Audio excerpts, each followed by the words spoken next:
Hello friends, good evening. कल हमने नाभिकों के प्रकार को पढ़ा, नाभिक का अमाप पढ़ा और उसके आगे फिर हमने परमाणु द्रव्यमान मात्रक मतलब एएमयू के बारे में जाना था। एएमयू के अंदर जो द्रव्यमान प्रोटॉन, न्यूट्रॉन और इलेक्ट्रॉन का निकाला था उसी को अपन कंटिन्यू करते हैं। एक सवाल यहाँ से आता है कि एक एएमयू की तुल्य ऊर्जा ज्ञात कीजिए। एक एएमयू की तुल्य ऊर्जा, तो आपको वैसे तो डायरेक्टली इसको याद रखना है और यदि ज्ञात भी करना है तो अपन आइंस्टीन का जो ऊर्जा द्रव्यमान संबंध होता है उससे अपन ज्ञात करेंगे। एक एएमयू की तुल्य ऊर्जा E बराबर mc² वाला फॉर्मूला लगेगा और इससे अपन को ज्ञात करनी है। m क्या है?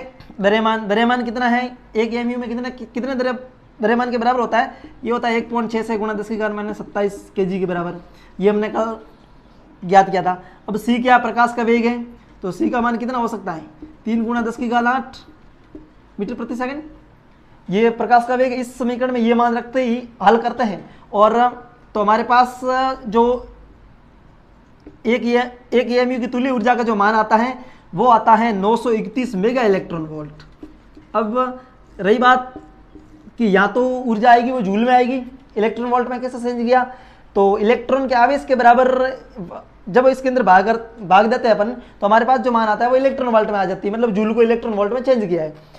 इलेक्ट्रॉन का आवेश 1.6 गुणा 10⁻⁻19 से अपन भाग देंगे तो हमारे पास इलेक्ट्रॉन वोल्ट में ऊर्जा आ गई।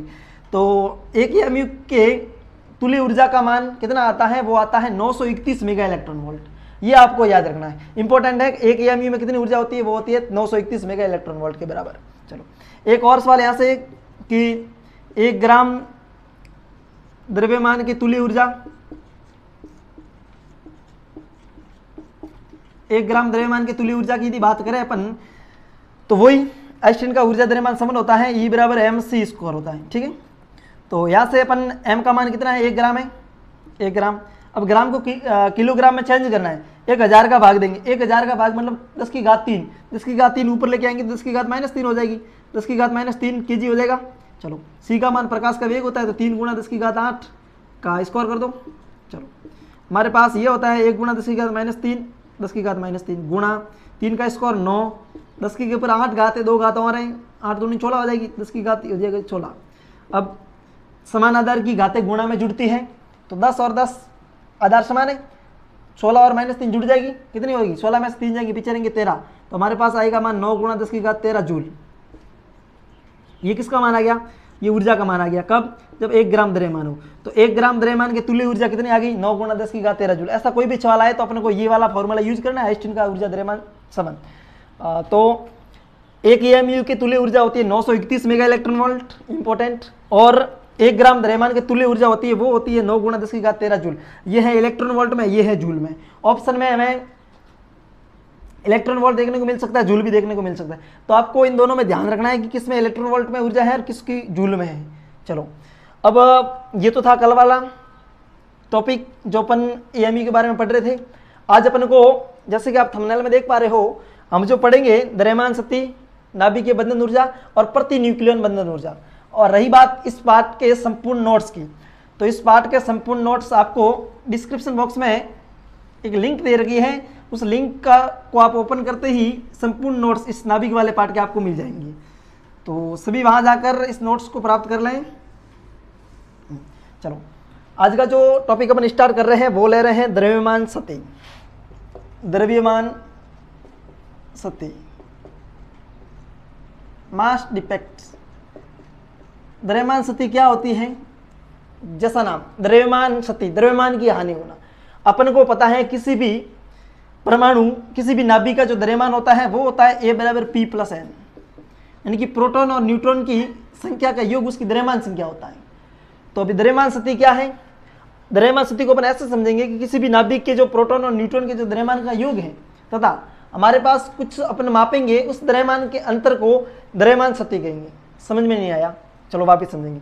अपन को ये तो पता है कि द्रव्यमान जो होता है वो प्रोटॉन और न्यूट्रॉन के योग के बराबर होता है तथा हमें निकालनी द्रव्यमान शक्ति, तो ये हमें पता है कि द्रव्यमान ये होता है, हकीकतली द्रव्यमान ये होता है, परंतु हमारे पास कुछ मापित द्रव्यमान देगा वो, और इस द्रव्यमान के अंतर को अपन ज्ञात करेंगे तब हमारे पास द्रव्यमान शक्ति आएगी, मतलब द्रव्यमान की कितनी हानि हुई वो आ जाएगी। चलो कैसे? कि जैसे मेरे पास कोई भी परमाणु है, कोई भी नाभिक है, उसका अपन को द्रव्यमान शक्ति निकालनी है। तो ऐसे निकालेंगे, मतलब कि proton Z M P, proton का द्रव्यमान, जेड क्या उसका परमाणु क्रमांक है, जितने प्रोटॉन है उससे गुणा कर देंगे, Z M P plus N M N minus M, ये होता है डेल्टा एम के बराबर।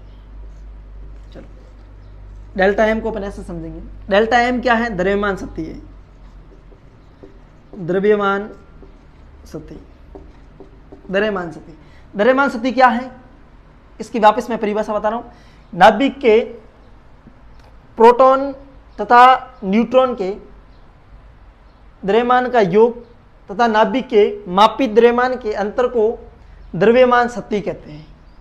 ठीक है, यानी कि अपन को यह पता है कि हकीकत में द्रव्यमान ये होता है प्रोटॉन और न्यूट्रॉन के द्रव्यमान का योग के बराबर होता है, और इसमें से मापित द्रव्यमान अपन जो माप रहे हैं वो द्रव्यमान कितना है उसको घटाएंगे तब हमारे पास द्रव्यमान शक्ति आ जाएगी।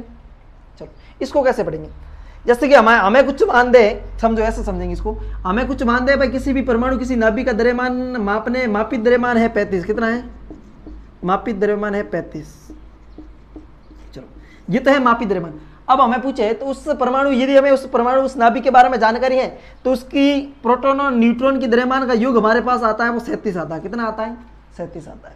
तो पूछेगा द्रव्यमान शक्ति कितनी हुई, तो 37 में से 35 को घटाएंगे तो हमारे पास 2 आएगा मान, मतलब कि ये द्रव्यमान शक्ति है इसकी। अब आया समझ में। चलो तो अब द्रव्यमान शक्ति को आप कैसे लिखेंगे कि किसी भी नाभिक के प्रोटॉन और न्यूट्रॉन के द्रव्यमान का योग तथा नाभिक के मापित द्रव्यमान के अंतर को द्रव्यमान शक्ति कहते हैं। चलो द्रव्यमान शक्ति समझ में आई, इंपॉर्टेंट थी, पर यह है आरबीएससी बोर्ड 2022 में यह सवाल पूछ चुका है। बोर्ड ने यह सवाल ऐसे पूछा था कि द्रव्यमान शक्ति, बंधन ऊर्जा तथा प्रति न्यूक्लियन बंधन ऊर्जा बताइए, तथा एक सवाल उसने ऐसे भी दिया था कि प्रति न्यूक्लियन बंधन ऊर्जा तथा द्रव्यमान संख्या के मध्य ग्राफ, जो आज अपन पढ़ने वाले के मध्य आरेख बनाइए। तो ये 3 नंबर का सवाल पिछली बार बोर्ड में आया था, तो इस बार संभावना थोड़ी कम है, फिर भी पढ़ना है अपने को द्रव्यमान शक्ति। चलो द्रव्यमान शक्ति समझ में आई। इसके आगे द्रव्यमान शक्ति के आगे है नाभिकीय बंधन ऊर्जा या बंधन ऊर्जा इसको बोलते हैं, नाभिकीय बंधन ऊर्जा या इसको बंधन ऊर्जा बोलेंगे, बंधन ऊर्जा, बाइंडिंग एनर्जी। अब बाइंडिंग एनर्जी क्या है, द्रव्यमान शक्ति की तुल्य ऊर्जा जितनी होती है उसको अपन कहेंगे नाभिकीय बंधन ऊर्जा। समझ में, वापस समझो, इसको अपन ऐसे लिख सकते हैं, बंधन ऊर्जा को लिखेंगे डेल्टा ई से, डेल्टा ई बराबर हो जाएगा delta M dot C square के बराबर होती है, परंतु अपने को यदि निकालनी है तो ऐसे निकालेंगे, डेल्टा ई का मान डेल्टा एम गुणा 931 मेगा इलेक्ट्रॉन वोल्ट का जब अपन गुणा करेंगे तो हमारे पास जो मान आएगा वो आएगा बंधन ऊर्जा का मान। बंधन ऊर्जा क्या है, परिभाषा इसकी कैसे लिखेंगे कि द्रव्यमान शक्ति के तुल्य ऊर्जा को बंधन ऊर्जा कहते हैं, द्रव्यमान शक्ति के तुल्य ऊर्जा को बंधन ऊर्जा कहते हैं। समझ में आया। चलो तो हमने पढ़ा द्रव्यमान शक्ति किसी नाभिक में प्रोटॉन व न्यूट्रॉन की संख्या, प्रोटॉन और न्यूट्रॉन की द्रव्यमान संख्या का योग तथा नाभिक के मापित द्रव्यमान के अंतर को द्रव्यमान शक्ति कहते हैं, इसको डेल्टा एम से लिखते हैं। चलो ये तो थी द्रव्यमान शक्ति। द्रव्यमान शक्ति के तुल्य ऊर्जा को बंधन ऊर्जा कहते हैं। बंधन ऊर्जा का मान कैसे आएगा, डेल्टा ई बराबर डेल्टा एम। डेल्टा एम क्या है, द्रव्यमान शक्ति है, द्रव्यमान शक्ति का गुणा अपन 931 मेगा इलेक्ट्रॉन वोल्ट से करेंगे तो हमारे पास जो मान आएगा वो आएगा बंधन ऊर्जा का, बाइंडिंग एनर्जी। तो द्रव्यमान शक्ति और बंधन ऊर्जा आपको समझ में आ गया होगा। चलो इससे के आगे अभी हमें पढ़ना है प्रति न्यूक्लियन बंधन ऊर्जा। पिछली बार सवाल आया था कि प्रति न्यूक्लियन बंधन ऊर्जा तथा द्रव्यमान संख्या के मध्य आरेख बनाइए, जो अभी आगे पढ़ेंगे अपन। अभी है प्रति न्यूक्लियन बंधन ऊर्जा, प्रति न्यूक्लियन बंधन ऊर्जा।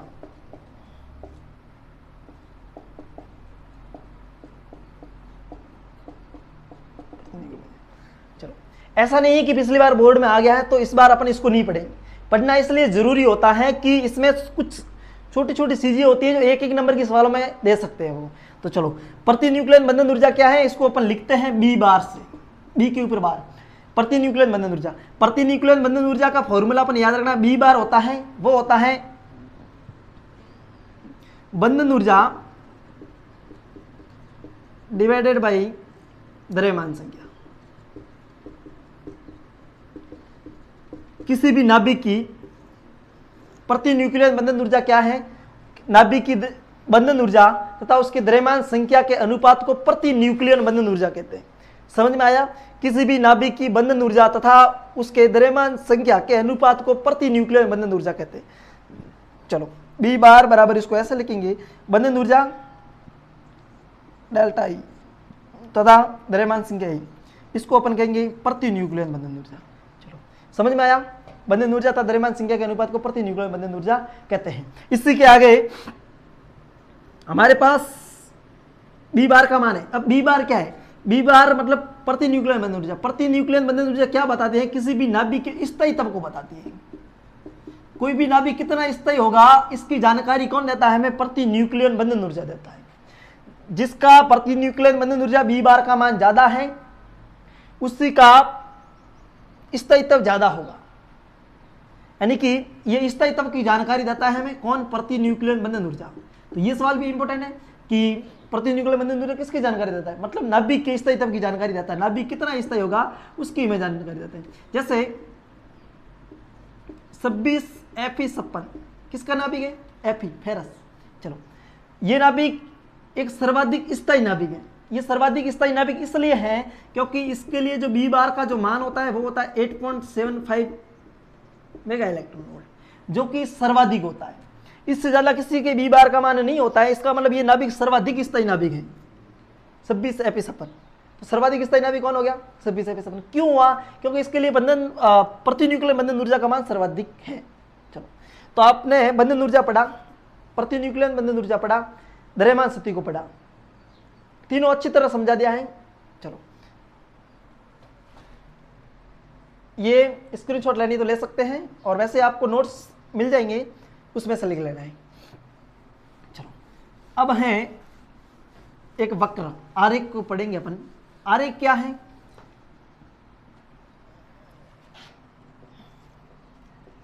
प्रति न्यूक्लियन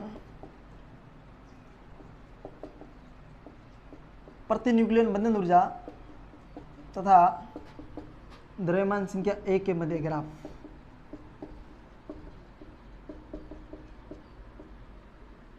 द्रव्यमान संख्या ए के मध्य आरेख।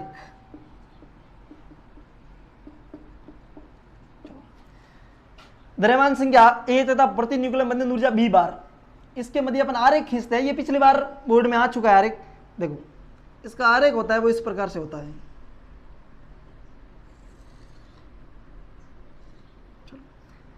इधर अपन लिख लेंगे बी बार का मान प्रति न्यूक्लियन बंधन ऊर्जा और इधर अपन लिख लेंगे द्रव्यमान संख्या ए का मान। समझ में आया? चलो ये हमारे पास एक वक्र होता है वो इस प्रकार हमें प्राप्त होता है।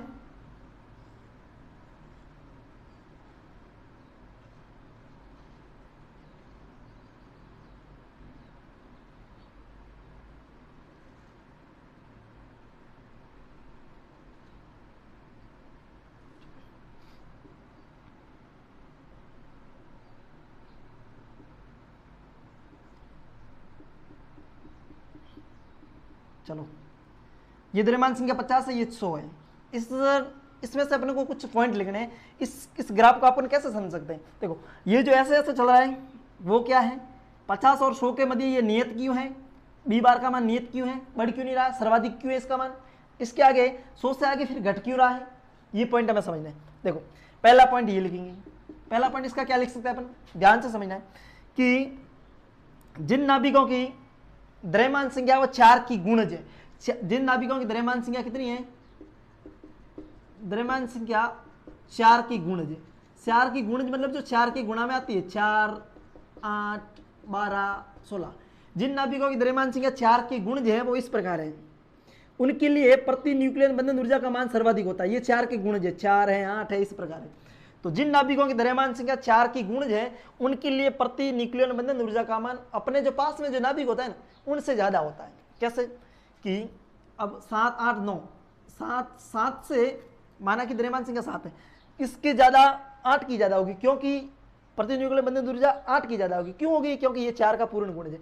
फिर 13 से भी ज्यादा 12 की होगी। क्यों होगी 12 की ज्यादा? क्योंकि ये 4 का गुणज है। अपने पास वाले नाभिक की तुलना में ये नाभिक स्थायी होंगे। क्यों होंगे स्थायी? क्योंकि इनकी द्रव्यमान संख्या 4 की गुणज है। तो इस ग्राफ से हमें यह समझ में आ रहा है कि जिनकी द्रव्यमान संख्या 4 की गुणज है उनकी प्रति न्यूक्लियस बंधन ऊर्जा का मान ज्यादा होता है। इसका मतलब वे नाभिक अपने पास वाले नाभिक से ज्यादा स्थायी होते हैं।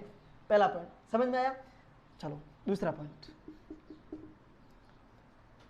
जिन नाभिकों की द्रव्यमान संख्या 50 और 100 के मध्य है, 50 व 100 के मध्य, किसका मान? द्रव्यमान संख्या का मान, एक का मान। जिन नाभिकों के द्रव्यमान संख्या का मान 50 और 100 के मध्य है, वे नाभिक, उन नाभिकों के लिए प्रति न्यूक्लियस बंधन ऊर्जा का मान नियत एवं सर्वाधिक होता है, सर्वाधिक होता है। इसका मतलब 50 और 100 के मध्य, जिन नाभिकों की द्रव्यमान संख्या 50 और 100 के मध्य है, वे नाभिक ज्यादा स्थायी होते हैं औरों की तुलना में। दूसरा पॉइंट समझ में आया। जिन नाभिकों की द्रव्यमान संख्या 50 और 100 के मध्य है, वे नाभिक अपने दूसरे नाभिकों की तुलना में ज्यादा स्थायी होते हैं। 50 और 100 के मध्य जिनकी द्रव्यमान संख्या है वो। 2 पॉइंट। चलो तीसरा पॉइंट, जिन नाभिकों की द्रव्यमान संख्या 100 से ज्यादा होते हैं, वे नाभिक कम स्थायी होते हैं, वे नाभिक कम स्थायी होते हैं। समझ में आया ये? चलो अब देखो, एक होते हैं हल्के नाभिक, एक होते हैं भारी नाभिक। हल्के नाभिक होते हैं उसके अंदर जुड़ने का गुण पाया जाता है, जिसको बोलेंगे अपन नाभिकीय संलयन। चौथा पॉइंट ये लिखेंगे, नाभिकीय संलयन, कि हल्के नाभिकों में जुड़ने का गुण पाया जाता है, जिसको कहेंगे नाभिकीय संलयन। और जो भारी नाभिक होते हैं, जो भारी नाभिक होते हैं उनके अंदर जुड़ने, उनके अंदर टूटने का गुण पाया जाता है, विखंडन का पाया जाता है, उसको बोलेंगे नाभिकीय विखंडन। अब नाभिकीय संलयन और नाभिकीय जो विखंडन जो अभिक्रिया है वो अपन इस पार्ट के एंडिंग में पढ़ेंगे। इस पार्ट के एंडिंग में है नाभिकीय संलयन और नाभिकीय विखंडन। यानी हल्के नाभिकों में जुड़ने का गुण पाया जाता है, जिसको कहते हैं नाभिकीय संलयन, और भारी नाभिकों में टूटने का गुण पाया जाता है, जिसको कहते हैं नाभिकीय विखंडन। समझ में आया? तो इन दोनों क्रियाओं से, इन दोनों अभिक्रियाओं से हमें ऊर्जा प्राप्त होती है। तो चलो साथियों, आज हमने द्रव्यमान शक्ति, बंधन ऊर्जा, प्रति न्यूक्लियस बंधन ऊर्जा तथा प्रति न्यूक्लियस बंधन ऊर्जा तथा द्रव्यमान संख्या के मध्य आरेख को पढ़ा और इसकी आरेख की विस्तृत व्याख्या हमने की। आगे मिलते हैं नेक्स्ट टॉपिक के साथ। धन्यवाद।